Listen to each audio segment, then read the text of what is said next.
It's Ezekiel 5 and 12. It says, "A third part of these shall die with the pestilence, and with the famine shall they be consumed in the midst of thee. And a third part shall fall by the sword round about thee, and I will scatter a third part into all the winds, and I will draw out a sword after them." Yeah, that sword gonna be in the form of martial law, bro. The troops, man, the pestilence, the different pandemics and so forth. It's a lot of things they getting ready to throw at the people at once, man.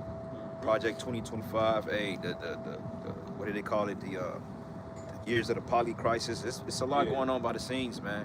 And I believe that they're gathering everything up and they just gonna throw at people at once to the point they're gonna get bombarded from all sides. They're gonna be forced to comply.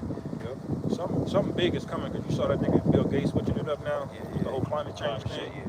You talking about, oh well, we was wrong about climate change. No shit, man. There's no such thing as climate change. You already know he about to do something. He invested in something else now, like One Health or some shit like that.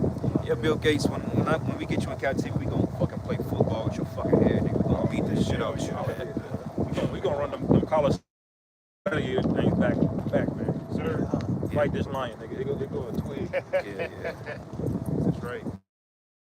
There was one point for the camera cutout I was mentioning too, is for y'all brothers that's tuning in and sisters, man.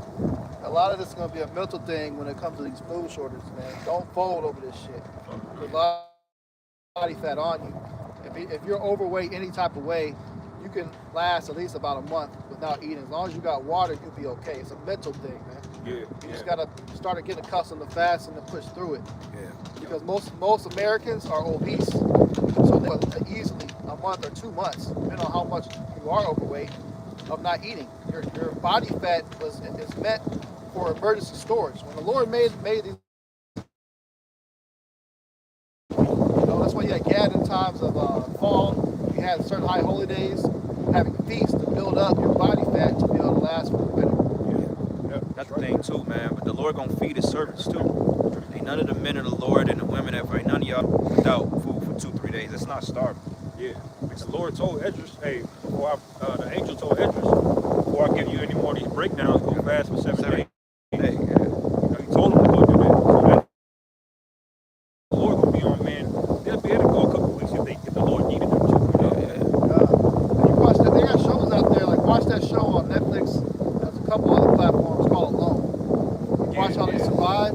You'd be surprised. Them dudes be going like 2 weeks with no food in the wilderness, man, and still alive and fine.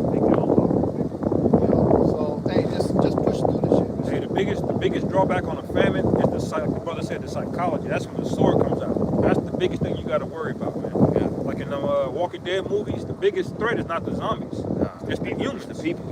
You know, that's the four sword judgment. They come right behind each other. You know, the famine brings the sword. The sword brings out the dead bodies.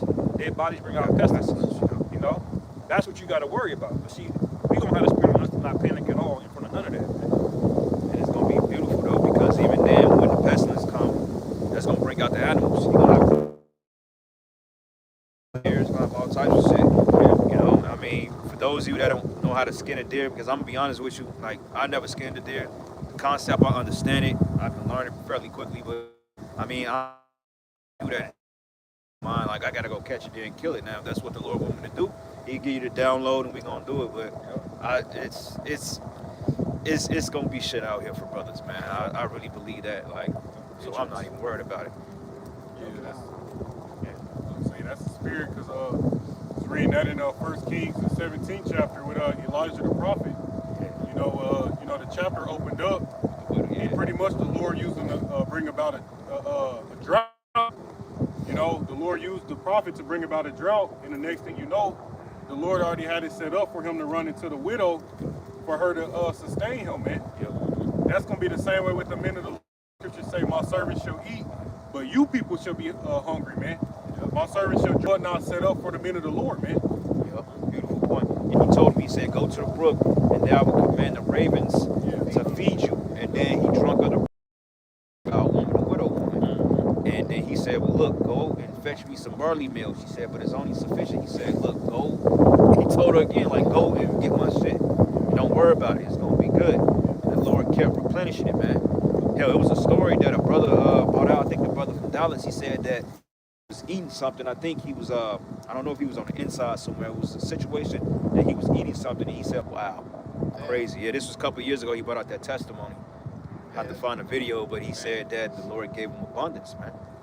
Hell, remember that time I told y'all, maybe it was like last year, 2 years ago, opened my door up and it happened like twice. It was some fucking food right in front of the door. I ain't even order. It was a whole, bro, it was a lot of food in there. I don't eat McDonald's, you know what I'm saying? But it was just there. I'm like, it had no name on it or nothing. Yeah, okay. Yeah, It was tempting because it was some Mickey, but I'm like, I can't eat that shit, man. But the Lord like, look, that can happen randomly. Yeah, that's right, man. Groceries, groceries was right there. Shit, sit this. Right. Yeah, like the lady at that 7-Eleven I was telling you about. She told me to come back. She would have some yogurt. I guess she makes yogurt and shit. Yeah. Grab it. She's all vegan, so I'll be grabbing for a minute. But them little they're extremely smart. They said, the scripture said it was bringing them flesh and bread, man.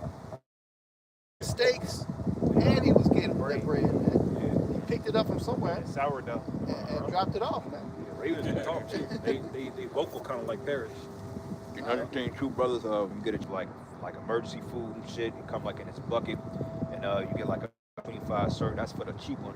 125 servings of certain things, and certain peas and oatmeal and this shit. It comes like in a container. You just add water to it. Hey, get one of those. It's worth the investment. Reading on a little bit further, it says, "Thus shall my anger be accomplished, and I will cause my fury to rest upon them. I will be comforted, and they shall know that I, Yahweh, have spoken it, my zeal, when I have accomplished my fury in them." See, the Most High gonna be comforted by bringing destruction, man.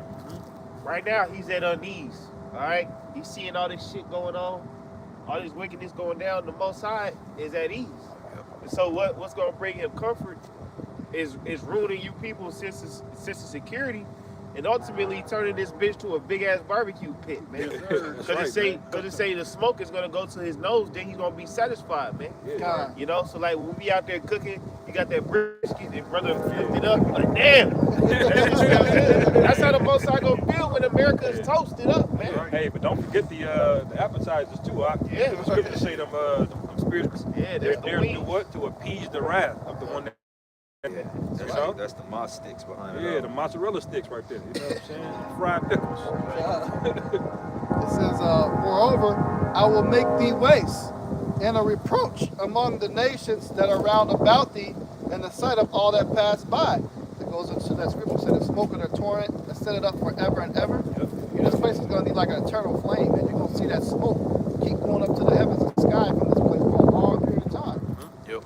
It says, "So it shall be a reproach and a taunt, an instruction and an astonishment unto the nations that are round about thee." So we're like, damn, man, that America? Oh, that shit.